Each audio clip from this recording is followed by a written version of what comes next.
você vai dizer um não para um cliente em que ele sempre esteve acostumado com um processo de acompanhamento ou um processo de atendimento que você fazia para ele anos atrás e no decorrer você corrigiu esse processo e viu que não era viável?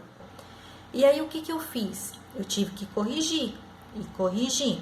Então eu vou te dar 4 passos para te mostrar como é possível fazer essa correção, tá? E eu vou te mostrar isso da forma do meu problema. O meu problema foi a questão do acompanhamento de obras não está mais incluso no meu orçamento de projeto de interiores. Mas vocês podem usar, às vezes, para algum outro processo de vocês, de atendimento e tudo mais. Então, o primeiro passo, eu incluí no orçamento uma observação, um item, onde fala que o acompanhamento de obras não está incluso. Bem claro e bem objetivo, para que o cliente entenda que o que eu estou orçando e o que ele vai contratar é realmente a parte de projetos. Então, ali a primeira coisa que você pode fazer, já na apresentação do seu orçamento, já preparar o seu orçamento e colocar essa observação. E a segunda coisa foi eu apresentar o meu orçamento pessoalmente. Eu já sempre fiz isso, porém, para essa alteração, eu firmei mais ainda isso. Então, esse segundo passo foi de importância grande para que eu pudesse conversar com o meu cliente pessoalmente. E usei alguns argumentos.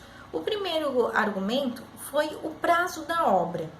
Por que eu não incluo o acompanhamento da obra? Porque às vezes o prazo em que a obra ainda vai ser executada já passou, vai passar de um período que o meu contrato ele é válido. E aí o cliente vai pagar desnecessariamente. Exemplo, nós fizemos muitos projetos para obras e para construtoras, para apartamentos que a construtora vai entregar daqui 2, 3 anos.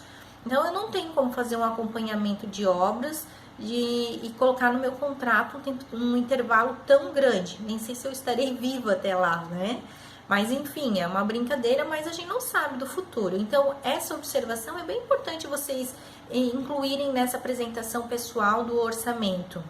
A segunda dica é sobre o cliente fazer a sua obra sozinho. Por quê?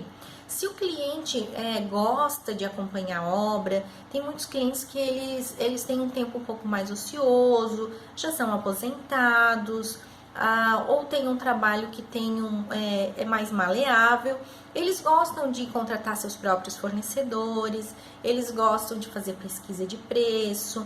Então, isso é desnecessário ter um profissional, né, para que ele faça o acompanhamento de obras, porque muitas etapas o profissional já não vai estar fazendo. Então, isso vai reduzir o custo para ele, sim. E um outro argumento forte é que, muitas vezes, para esse cliente que gosta de fazer as coisas sozinho, apenas uma visita técnica já seja o suficiente. Então, para que ele vai pagar um mês de acompanhamento de obras ou vai, né, verificar um valor lá que vai estar acrescentado no seu orçamento de projetos, se ele pode tocar a obra dele sozinho?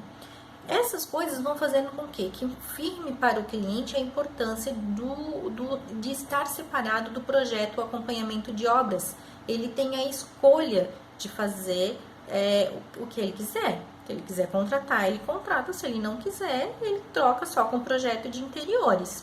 E aí você vai criando argumentos e vai mostrando para ele a importância de estar separado e de fazer isso, né, em outra etapa, ou até mesmo nem fazer nesse momento, ou até mesmo tocar esse projeto sozinho.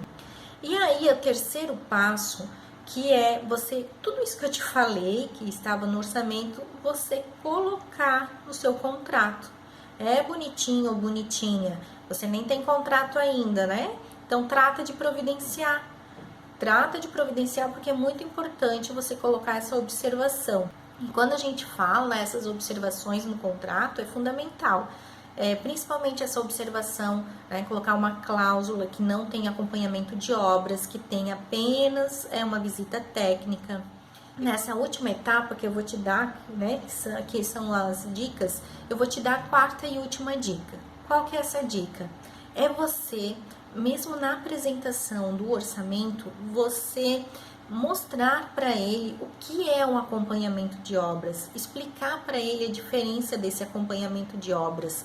E aí ele vai entender que um acompanhamento de obras não é simplesmente lá na visita e olhar se o pedreiro está lá, não é só entregar o projeto para o fornecedor, é realmente acompanhar o processo, é acompanhar a etapa. E isso leva custos, leva tempo profissional nosso. E quando o cliente ele entende isso, fica tudo mais fácil. Por isso eu acho importante que vocês sigam essas 4 dicas, né? Que seria você incluir isso no seu orçamento.